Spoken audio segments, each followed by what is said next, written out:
ಇವತ್ತು ರೈತರು ಶ್ರೀಮಂತ ಆಗ್ಬೇಕಂತಂದ್ರೆ ಸ್ವಾಮಿನಾಥನ್ ಆಯೋಗದ ವರದಿ ಪ್ರಕಾರ ನ್ಯಾಯಯುತವಾದ ಬೆಲೆ ಕೊಟ್ಟರೆ ಅವರು ಶ್ರೀಮಂತರೇ. ಇವತ್ತು ಶ್ರೀಮಂತರಾಗ್ಬಿಟ್ರೆ ಎಲ್ಲರೂ ದುಡ್ಡು ತಿನ್ನೋಕ್ಕಾಗಲ್ಲ, ಮತ್ತು ಅನ್ನಕ್ಕೆ ಏನು ಮಾಡ್ತಾರೆ, ಮಣ್ಣು ತಿಂತಾರೆ ಮುಂದೆ ಇವರು ಎಲ್ಲ ಮಾರ್ಬಿಟ್ಟು. ಇವತ್ತು ಇಲ್ಲಿ ಅಭಿವೃದ್ಧಿ ಮಾಡೋದನ್ನು ಸರ್ ಹೇಳಿದ್ರು ಉತ್ತರ ಕರ್ನಾಟಕ ಆಗಬೇಕು ಅಂತ. ಇವತ್ತೇನು ಹೇಳ್ತಾ ಇದ್ದಾರೆ, ಉತ್ತರ ಕರ್ನಾಟಕದಲ್ಲಿ ಅಭಿವೃದ್ಧಿ ಇಲ್ಲದೇ ಇರೋ ಕಾರಣದಿಂದ ಅಲ್ಲಿರ್ತಕ್ಕಂಥ ಎಲ್ಲ ಯುವ ಪೀಳಿಗೆಗಳು, ಎಲ್ಲ ವಿದ್ಯಾವಂತರು, ಎಲ್ಲ ನಿರುದ್ಯೋಗಿಗಳು ಈ ಬೆಂಗಳೂರು ದುಡಿಲಿಕ್ಕಂತ ಬರ್ತಾರೆ. ಇಲ್ಲಿ ದುಡಿಲಿಕ್ಕೆ ಬಂದಿರೋದ್ರಿಂದ ಈ ಬೆಂಗಳೂರಲ್ಲಿ ಏನಾಗ್ತದೆ, ನೀರು ಸಾಲ್ತಾ ಇಲ್ಲ, ಕರೆಂಟ್ ಸಾಲ್ತಾ ಇಲ್ಲ, ಇರೋ ಜಾಗ ಸಾಲ್ತಾ ಇಲ್ಲ. ಅದಕ್ಕೋಸ್ಕರ ಎರಡನೇ ಬೆಂಗಳೂರು ಮಾಡೋಕ್ಕೆ ಹೋಗ್ತಾ ಇದ್ದಾರೆ.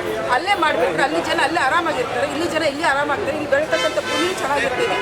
ಆದರೆ ಉತ್ತರ ಕರ್ನಾಟಕದಲ್ಲಿ ಏನಾದರೂ ಅಭಿವೃದ್ಧಿ ಮಾಡದೇ ಇದ್ದಲ್ಲಿ ಇಲ್ಲಿ ಏನು ಇನ್ವೆಸ್ಟ್ ಮಾಡೋದನ್ನು ಅಲ್ಲಿ ಇನ್ವೆಸ್ಟ್ ಮಾಡಿ ಅಭಿವೃದ್ಧಿ ಮಾಡಿದರೆ ಜನರು ನೆಮ್ಮದಿಯಿಂದ ಜೀವನ ಮಾಡ್ತಾರೆ. ಇಲ್ಲವಾದರೆ ಉತ್ತರ ಕರ್ನಾಟಕ ಪ್ರತ್ಯೇಕ ರಾಜ್ಯ ಆಗ್ತದೆ. ದಯವಿಟ್ಟು ತಾವು ಗಮನಕ್ಕೆ ಇಟ್ಕೋಬೇಕು. ಯಾಕಂದರೆ ನಮ್ಮಲ್ಲಿ ಕೂಡ ಹೈಕೋರ್ಟ್ ಇದೆ, ರಾಜಧಾನಿ ಬೆಂಗಳೂರು ಒಂದು ಸುವರ್ಣಸೌಧ ಇದೆ, ನಮಗೂ ರಾಜಧಾನಿ ಬೇಕು. ಯಾಕಂತಂದ್ರೆ ಇವರೆಲ್ಲ ಇಲ್ಲೇ ಮಾಡ್ಕೊತಾರೆ. ನಾವು ದುಡಿಲಿಕ್ಕೆ ಬಂದರೆ ಅಲ್ಲಿ ಹೆಂಡತಿ ಮಕ್ಕಳು ಮರೆ ವಯಸ್ಸಾದವ್ರನ್ನೆಲ್ಲ ಬಿಟ್ಟು ಬರ್ತಾರೆ. ಇವತ್ತು ತೀರು ಹೋಗೋದಂದ್ರೆ ಒಂದು ತಾಯಿ ಸತ್ರ ಮಗ ಮಣ್ಣು ಹಾಕಕ್ಕೆ ಬರುವಂಥ ಪರಿಸ್ಥಿತಿ ಇಲ್ಲ. ಅತ್ತಮ್ಮರು ಮಣ್ಣು ಹಾಕಿದಂಥ ಪರಿಸ್ಥಿತಿ ಬೆಂಗಳೂರಿಗೆ ಬಂದು ಕೂತಿರ್ತಾರೆ. ಯಾಕಂದ್ರೆ ಇಲ್ಲಿ ಟ್ರಾಫಿಕ್ ಎಲ್ಲ ದಾಟಿ ಬರೋ ಸ್ಥಿತಿಗಳು ಮಣ್ಣು ಹಾಕಿರ್ತಾರೆ. ಅದಕ್ಕಾಗಿ ಅದಾಗಬಾರ್ದು ಅನ್ನೋದು ಏನಾದರೂ ಇದೆ.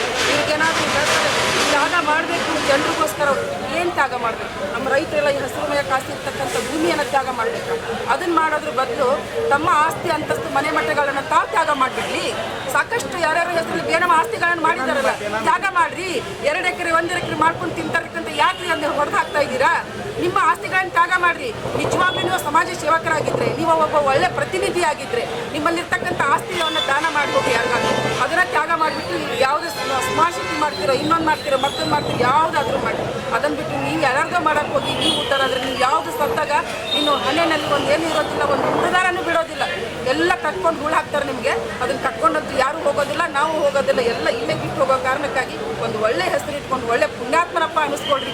ಯಾ ನನ್ನ ಮಗ ಸುಳೆ ಮಗ ಇದನ್ನಪ್ಪ ಅನ್ನಿಸ್ಕೊಂತ ಕೆಲಸ ಮಾಡಬೇಡ್ರಿ ಮುಖ್ಯಮಂತ್ರಿಗಳೇ.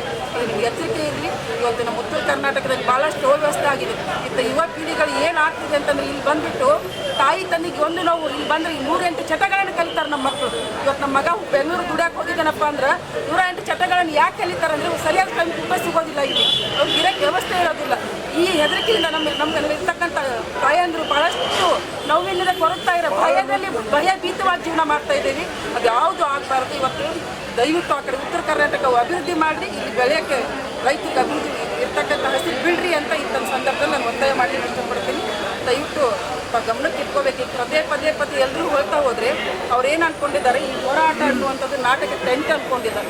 ದಿನನಿತ್ಯ ಒಂದು ನಾಟಕ ನಡೀತಾ ಇರುತ್ತೆ, ಯಾರೋ ನೋಡ್ತಾರೆ ಹೋಗ್ತಾರೆ ಅಂತಲ್ಲ. ಅಂಗಿ ಹರಿದ್ರೂ ಕೂಡ ನಾನು ಬಿಡೋದಿಲ್ಲ ಅಂತ, ಅಂಗಿ ಜೊತೆ ಕತ್ತಿ ತೊಗೊಂಡು ಲುಂಗಿನೂ ಹರಿತೀವಂತ ಈ ಸಂದರ್ಭದಲ್ಲಿ ಜೀವ ಕೊಟ್ಟು